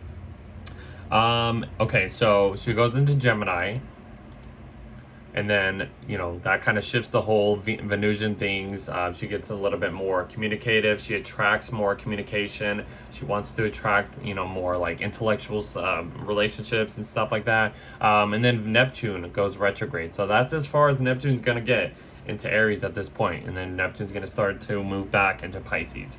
So, just to say that. The next thing is Uranus going into Gemini. Okay, so this is the last big move that these planets are going to make. So just to let you know about that. Uranus in Gemini is going to be huge, guys. I am telling you. Like, Uranus is just going to introduce a new energy. It's going back in the sign of Taurus towards the end of the year, but this is where things like really start to heat up, guys. So Uranus and Gemini. So what I've researched, the last 3 times that Uranus transited the sign of Gemini has been chaotic. It's been huge for especially America, at least. So the last time Uranus was transiting the sign of Gemini was 1942 through 1949, and during that period, I believe I wrote down World War II because I believe that's when it was kind of happening. I believe maybe it happened maybe a little bit before it entered Gemini, but we had the World War II happening at that point. I believe another point was Pearl Harbor was attacked at that point. I mean, that's kind of what I feel like set off the World War II, or at least maybe a little hint of it. But yeah, that was a huge deal for us, for the America. The previous time before that was 1859 through 1866. And the U.S. went through a civil war at that point. So that was another chaotic time for the U.S. So, and then the last time it went into, the previous time before that was 1775 to 1782. And you guessed it, there was another American Revolutionary War happening during that point. So America is going to go through some chaotic stuff over the next 7 to 8 years. As soon as Uranus, gets into Gemini. America in its natal Sibley chart has Uranus in Gemini. So like I said, the last 3 times Uranus has been in this sign, it's been huge for just America. So a few things to talk about here. Just basically Uranus and Gemini energy. This will indicate a strong desire for independence, rebellion, and radical shockwaves. Uranus represents innovation, originality, individuality, breaks out of status quo, futuristic perceptions, forward movement, and just like life-altering shakeups. The sign of Gemini, you mix this with Uranus. The sign of Gemini represents communication, intellect, versatility, wit. It's a Mercury-ruled sign. It's the sign of the twins. It's quick thinking. It's adaptability. It's a very curious sign, all about information, learning, all of that stuff. So when you kind of put these two energies together, Uranus and Gemini will overturn these themes, with being sociable, or we're going to see probably more people invent futuristic ways of communicating, conversing with other people. It's basically trining Pluto at this point, which is a really, really important transit because Pluto's already in Aquarius. It's already trying to revolutionize this new age that we are moving into, and having Uranus kind of go into Gemini and trine Pluto, that is literally going to enhance that even more. And Uranus, like I said, it's breaking out of the status quo. It's going to bring some new inventive stuff that we can't even imagine of right now. So just imagine what we are going to experience. Yes, there might be some problems with America. Okay, that's just, leave that to the side. But just if you're looking at just where we're going into, and for basically the rest of the 2020s into the 2030s, oh man, we are literally going to be in a different reality. And by the time we get into the 2030s, in the 2030s, man, oh my gosh, that is a whole other thing that we could talk about. But just the rest of the 2020s are just going to be insane, guys. I'm just saying, let's see, what else did I put? Yeah, so this, and like I said, this energy will bring more of a revolutionary-ness to this. A lot of unexpected, crazy stuff, positive and negative stuff could happen, and just transformative changes, especially with technology too. And that's what I really want you to really understand, especially having Pluto in the sign of Aquarius. Technology, AI, AI is dominating the world. Where are we going with this AI stuff? Imagine when we fully get into 2026 and beyond. What are we going to be having? The resources that we use, money and stuff like that. How is that going to work all out? It's out of this world, guys. I'm telling you, this year is insane. It's insanely cool, but it's insanely wow. It's just wow. I can go on and on, but okay, so those are all the big really transits happening. These transits, these planets are going to go back into the previous signs that at least Uranus, Saturn, and Neptune are going to go back into the signs that they were in eventually, but we got to move on. So let's see, we got a full moon in Capricorn happening at this point, so whatever. And then Saturn stationing retrograde and Mercury is stationing retrograde. So that's kind of the next two big things happening. Excuse me. So Saturn stationing retrograde, that's as far as Saturn's going into the sign of Aries. It's going to start moving back into the sign of Pisces. And Mercury right here, for the most part, I think it's going to do its retrograde in Leo. I don't think it's going to go out of Leo until maybe in August or something, or maybe September, but... Let's see. Okay, that's about it. And then the sun goes into Leo, so that's kind of just where, where the month... July's kind of quiet for the most part. It's not... June and July are, for the most part, quiet. I mean, yeah, we're doing with Mercury retrograde, but other than that, it's not the biggest month. And that's kind of it for July. I mean, Venus goes into Cancer... we have a new moon in Leo, and then Venus goes into Cancer. When is it? On the last day of July, and then that we move into August. So, okay, so let's see. We're in August at this point. Yeah, Mars went over the South Node. I know I didn't talk about that. Whatever. I mentioned that it can feel draining. Our actions, desires, can feel drained as the Mars goes over the South Node. Basically, just 101 stuff, Okay, so then after that, Mars is going to go into Libra at that point. So Mars is entering its sign of detriment. In the sign of Libra, it really kind of focuses on fighting for justice, you could say. You know, it doesn't like to tip the scales. You know, that's Libra in general, and you're putting the planet of war, the god of war, in the sign of like the peacefulness sign of Libra. It can feel a little difficult at this point, but I feel like we can manage it in a better way.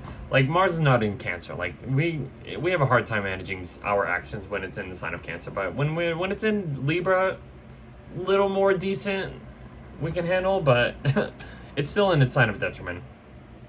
Let's see what else.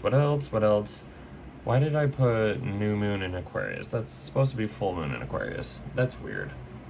I screwed up there, guys. So there's a full moon in Aquarius. Let me actually fix that. That's weird. Why did I put new moon? There's a full moon in Aquarius. That's weird. Okay. Full moon in Aquarius. Full moon in Aquarius. Not a big deal. Not okay. It's kind of near Pluto, so I mean, whatever. But let's see what else. Venus is coming up to a conjunction with Jupiter in Cancer. Oh my God, take advantage of that, guys. Like, that is a sweet little aspect happening there. So that's cool. Look at that. The 14 degrees of Cancer. Oh man, beautiful. Like, Venus in Cancer is just so sweet. It just wants to love. It just wants people to love. You know, it wants to be loved. It wants to feel love. Having it with Jupiter, it's just gonna expand that a little bit to like up a notch, basically. That's gonna be really nice, guys. I really hope you enjoy that. Take advantage of that energy. That is like as good as it's gonna get, honestly. As good as it's gonna get. Then the sun will go into Virgo, right? Yeah. Oh, no. Mercury stations direct. Okay, so we're done with that. And then the sun will go into Virgo. So that's kind of how August ends up. Where are we at? Sun in Virgo. Okay, so Virgo season's here. This is like back to school season, whatever. The end of summer is coming at this point. Yeah, I mean, everything's going over the south node. Might feel a little draining during Virgo season. That's the only problem. But I mean, whatever. We'll get past it. It's not the biggest deal. And then Venus will go into hot girl summer, Leo. Basically, that's kind of what I usually call Venus and Leo, hot girl summer, even though it's like we're at the end of summer at this point. But Venus and Leo, like I even have the Venus and Leo merch on my wall. That's just kind of a cool design. But yeah, Venus and Leo, you know, express yourself, express your love, you know, show people, be a little bold, be a little bit just out there, you know. If you want to sing, if you want to mingle with people, that'd be a perfect time to do it, you know. Just go out there, show yourself, show off yourself, I should say. And that's wait, hold on. Okay, so new moon in Virgo, which could be possibly an eclipse, if you want to call this an eclipse. I have this down as a partial solar eclipse, even though they're like the moon and the sun are basically kind of like, what do I have? Like, they're kind of like over 10 degrees away, or around 19 almost degrees away. I mean, but I guess you could call this a partial eclipse, you know, partial solar eclipse. So I mean, it's not going to be like exactly, but it's a partial. So I guess you could say we're in eclipse season at this point. So we'll probably have, I think we're going to have a full moon lunar eclipse in Pisces. So that's kind of how August is. We get to, what is it?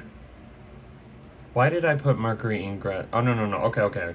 No, that's right. I'm all over the place right now. Just bear with me. This is the first time I'm doing this, guys. This is actually fun, actually. I think I'm having fun doing this. So we get to September. So this is the one important thing that's happening as soon as we get to September. Saturn is going back into the sign of Pisces. So we're not fully done with Saturn and Pisces. It introduced this like new reality, new way of disciplining ourselves, maturing ourselves when it was in the sign of Aries. But then we're going back to that, you know, disciplining our soul, this internal life, you know, kind of working within and stuff like that. So that's kind of the whole vibe. Neptune is eventually going to come back to Pisces as well. So that's cool, I guess. But yeah, the storyline isn't done just yet. They will officially be done by like the time of like we get to January and February of 2026, that's when, you know, they both enter Aries and then make that full conjunction at 0 degrees of Aries. That's a huge deal, guys. Huge deal. Okay, so where are we at? We are on, excuse me. Wait. Okay, so so yeah, we're in September now. Mercury's about to enter Virgo. So Mercury's, you know, coming into Virgo. It's in a, you can say Mercury's in its exalted sign of Virgo. Mercury, like I said earlier in the video when I was talking about Mercury being in Pisces and things not being clear the way we're communicating, it's just weird. It's not going to feel easy and, like I said, clear cut. But when we get to Mercury in Virgo, our communication is going to be to the T. We are going to understand things like boom, boom, boom, boom, boom, getting our ducks in a row and like understanding these little details and communicating very sharply, very just easy. So yeah, it'll be a lot better than Mercury in Pisces. So let's see. Okay, Mercury makes a square to Uranus, unexpected communications, whatever. And then Uranus stations retrograde as Mars is kind of coming up to a square with Jupiter. So this is as far as Uranus is getting. It only gets to 1 degree of Gemini. So it introduces this new chapter that's we are going to like come into very soon.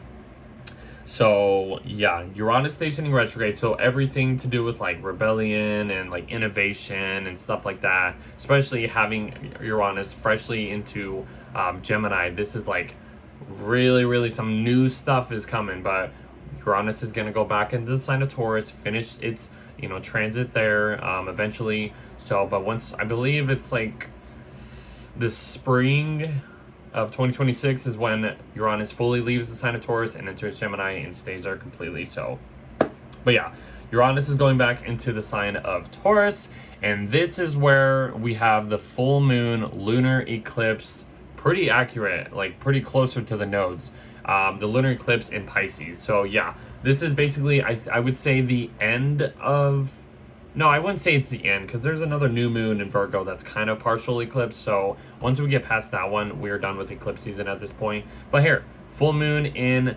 Pisces. So actually, if you guys remember, when was it? I believe it was like, what was it? September? I think it was September of 2024. We had like the first partial eclipse, lunar eclipse, full moon in Pisces. And I remember like going live on Instagram and like showing a little bit of the moon, and it was like kind of partially, you know, eclipsed or whatever. It wasn't fully though, but that was kind of like the introduction of like this new eclipse season that we are basically going into starting in January. So this is like the second, you know, lunar eclipse in Pisces. This lunar eclipse full moon is on the north node. You know, the sun's on the south node, but forget about that. The moon on the north node is really showing us a little, there's something being illuminated here about where we're going in the future, our North Star, you know what I mean? That's kind of like the whole, you know, the north node and stuff like that. So having this full moon being illuminated, being in Pisces, there's something being here that's really giving us a hint of where we are heading into. And that's basically like I said in the beginning of this video, let go and let God, you know, get more spiritual, clear that mental, spiritual, you know, it's a very subconscious kind of energy too, you know, because like Virgo is all about, you know, the physical realm, the mundane stuff, like our physical health and stuff like that, doing service. And Pisces is all about like that spiritual service, you know, it's the mental side and stuff. So that's like we're going to have to, you know, really tap into that spiritual, you know, mental quality type of it, because that's going to help us as we go through this north node in Pisces, south node in Virgo storyline that we are going through. And that's basically all of 2025 and half of 2026. So yeah, full moon lunar eclipse in Pisces, very interesting time at that point. Saturn's kind of in the mix of it too, sort of. So, but yeah, what is next? Mercury's going into, okay, so we get a Mercury Cazimi, whatever, and then Mercury goes into, passes the sun, goes into Libra, Communication gets a little bit more fair-minded, diplomatic, stuff like that. Mars is about to enter Scorpio, which is going to be feel nice at this point. Okay, so where are we at? Venus goes into Virgo. So, okay, so Venus is entering her sign of fall, like I mentioned earlier in the video. So Venus in Virgo, you know, desire, love, relationships, what's enjoyable. It's really kind of focused on, like I said, services, being more clean cut, you know, focusing on like the physical, you know, realm, getting as much nurturing yourself in a way. You show your love through services, to other people and stuff like that. That's kind of how Venus and Virgo is.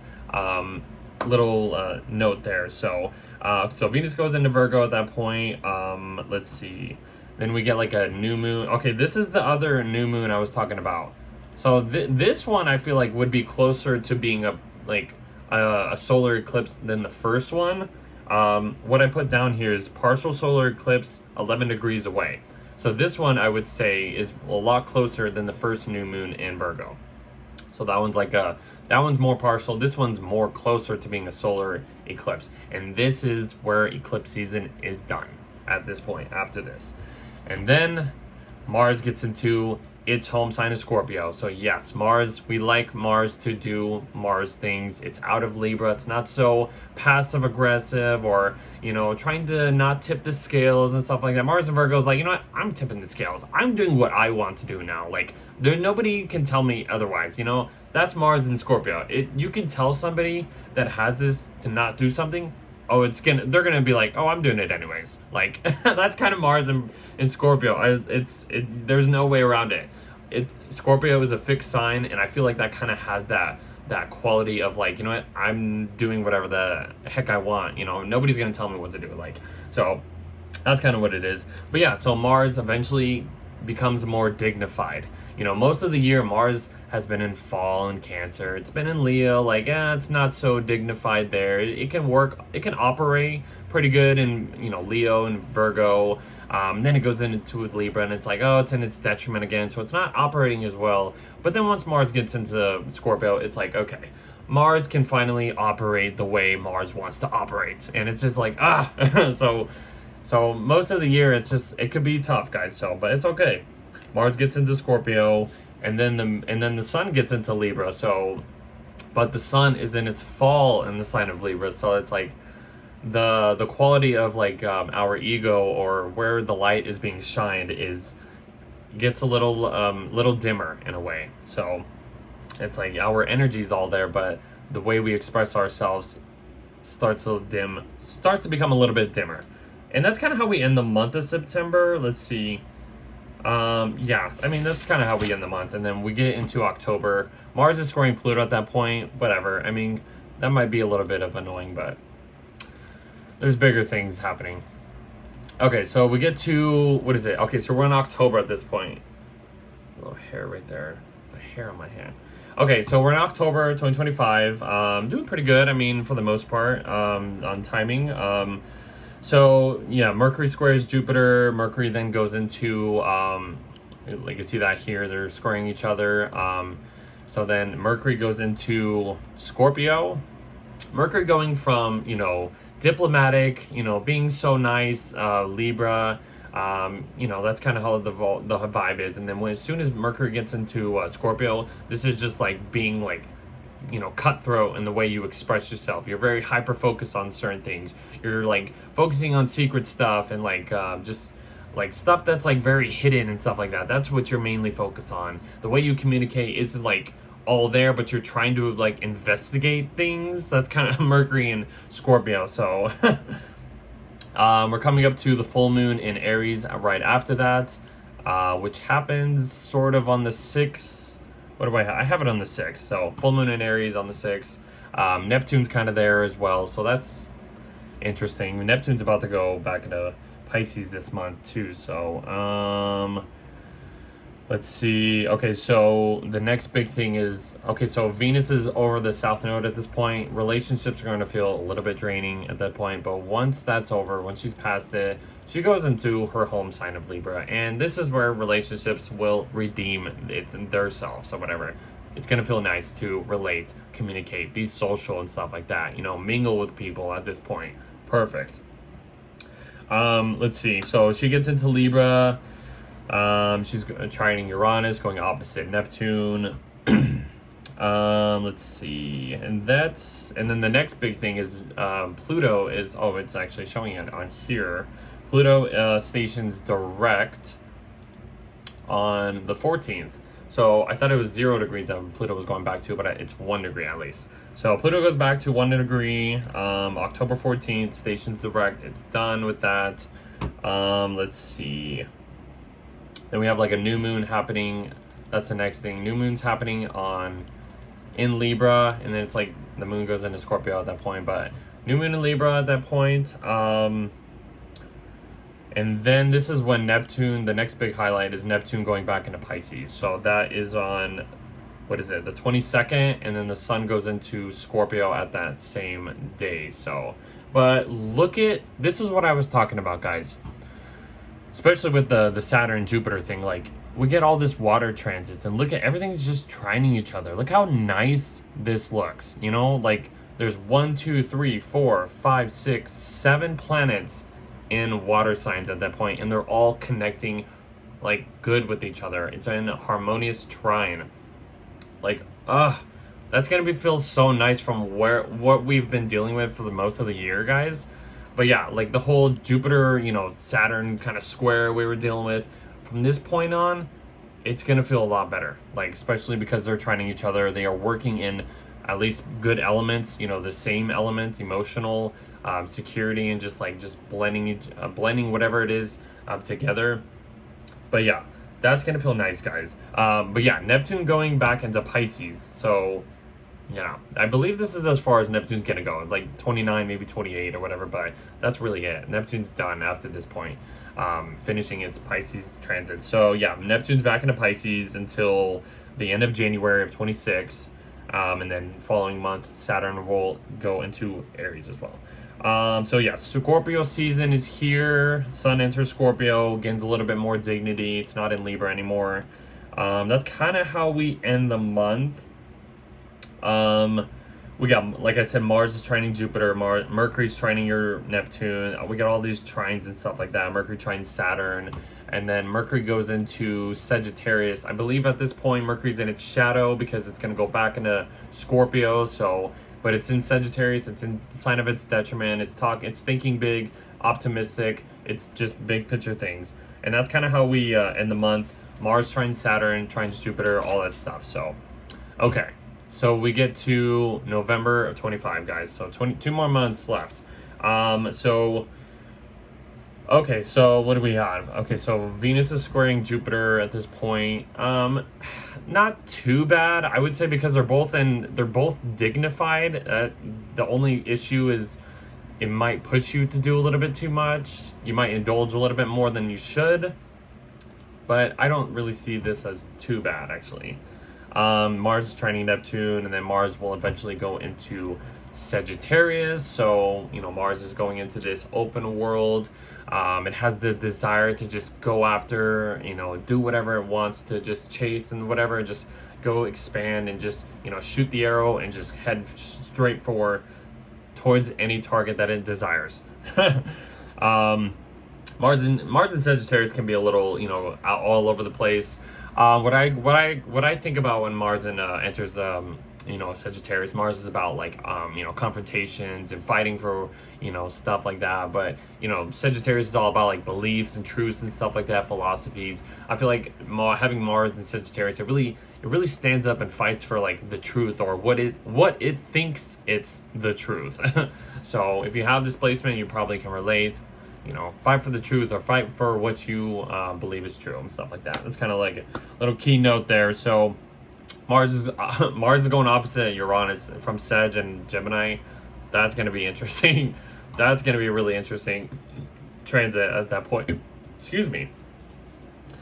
So yeah, and then this is coming up to the full moon in Taurus, and look at this. Like, the moon can actually be in Taurus without having Uranus here. Like, Uranus is in Gemini, it's going to go back into Taurus, but look, the moon is exalted in Taurus, and there's nothing really chaotic happening. The only chaotic thing is Mars opposite Uranus. But after, like, enjoying, like just feeling stable, feeling nurtured, and just feeling just comfortable will be like, it'll feel comfortable, I feel like, in a way, just a very small note. Okay. And then Venus goes into Scorpio, so she's in its sign of its detriment. Not the biggest deal in the world. Venus going from Libra into Scorpio is just deepening, connections, wanting to have that deep soul intimacy, connections with other people. It wants to feel intertwined with other people, or just, that's just kind of how it relates and stuff like that. It's a very, very deep emotional, like, quality to it. So very interesting transit. And then this is when Uranus goes back into Taurus. So yeah, so Uranus is not done with Taurus. This is just finishing up its transit through that point.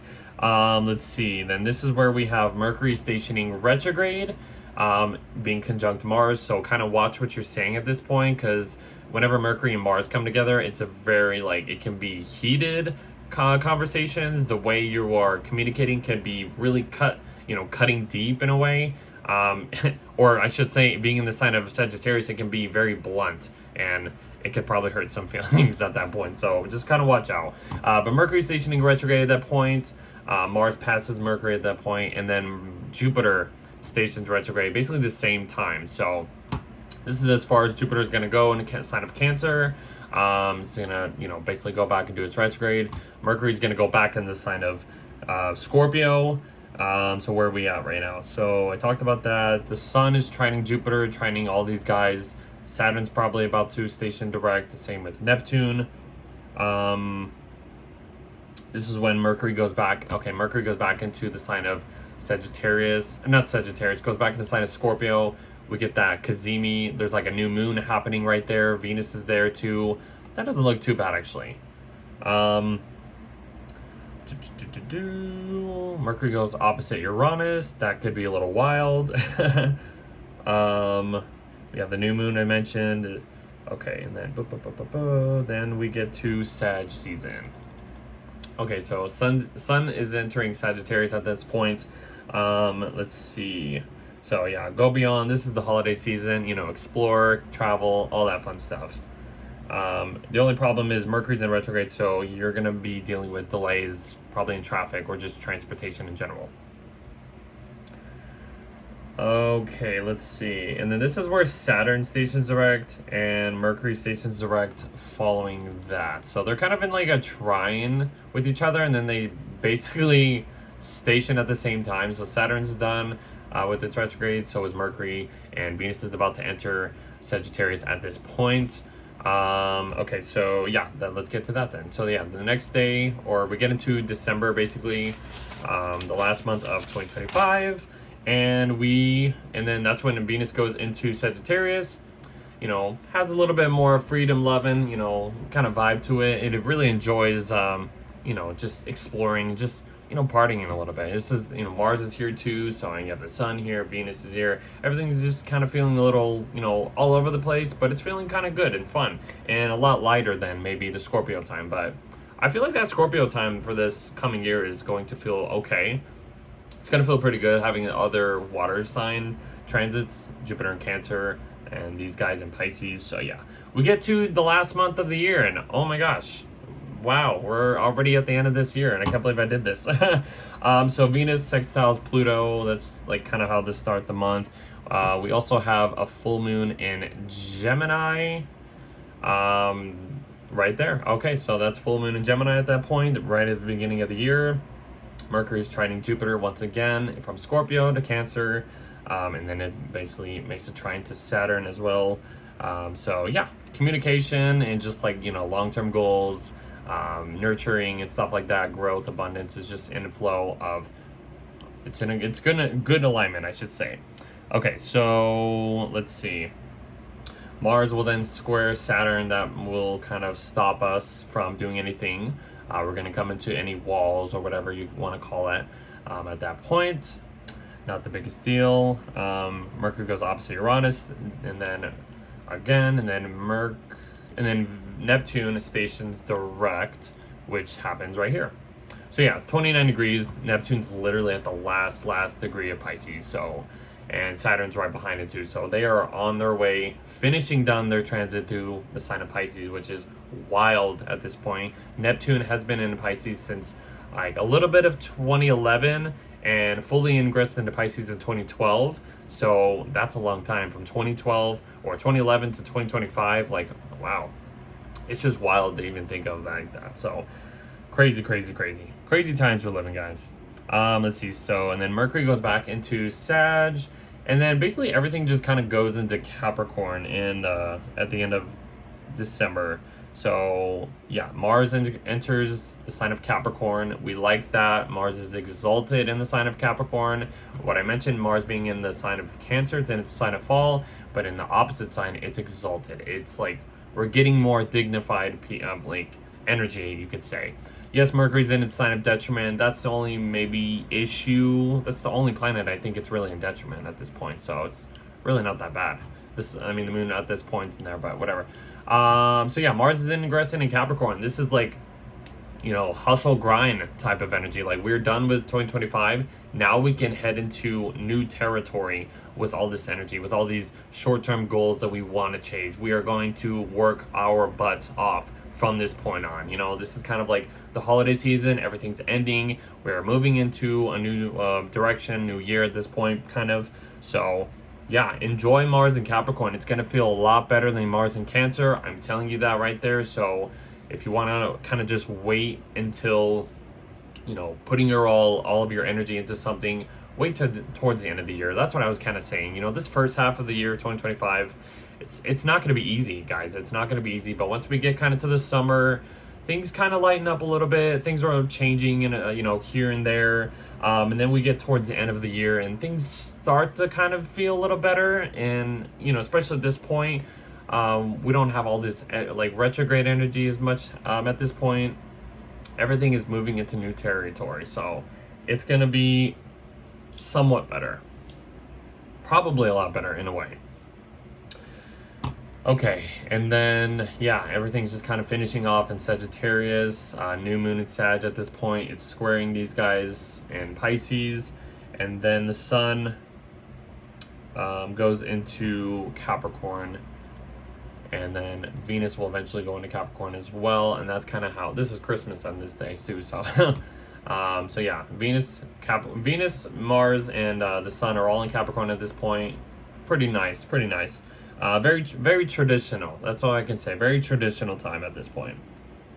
Yeah, I mean, that's kind of how we end the year too. Like, that is literally how we end the year. So take it easy. You know, like I said, the beginning of the first half of 2025 is not going to feel easy, guys. But once we kind of go towards like the middle part, towards the end, things are changing. It's like I said, guys, in the beginning of this year, it is the year of change. There is so much happening that is going to affect us basically in the next few years, maybe the next decade. And like I said, the rest of the 2020s, guys, is really like this is the turning point. This is the point where things really start to like turn a page, and we are on to new territory. We are done with the old stuff. That is no more.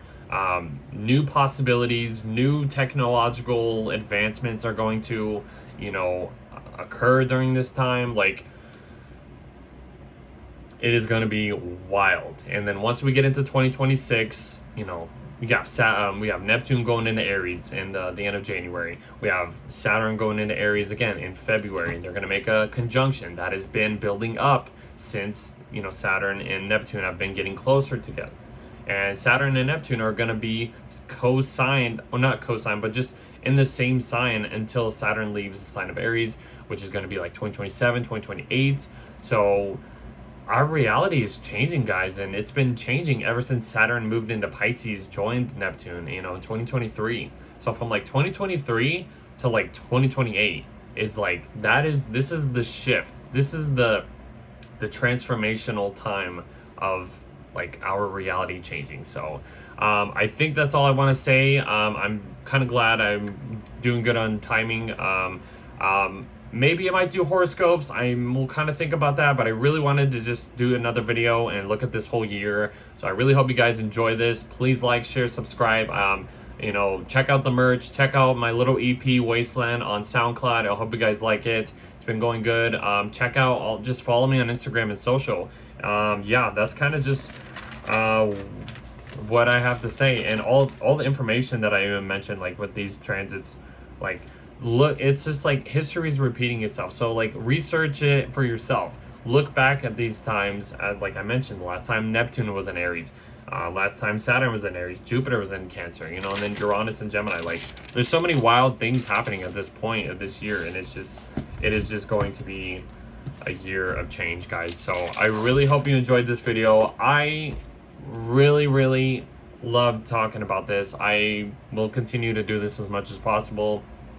Monthly horoscopes will continue. You know, I'm excited to do a lot of things in 2025. So I think that's kind of all I have to say for you guys. So I love you all. I really hope you enjoyed all of this. I can't wait to see you guys in the next video. And you know, like I said, every information is going to be in the description box below if you want more information, or just want to, you know, kind of follow me and do a little, you know, kind of join this journey on, you know, the astrology and stuff like that.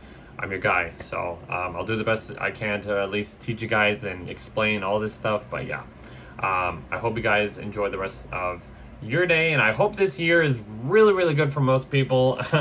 So yeah, I guess that's it. So yeah, hit like, share, subscribe, and I will see you in the next video. Follow me on Patreon and get this a little early, because I'll probably be posting this very early before Spotify or YouTube. So one last thing I wanted to say. So all right, we'll see you guys later.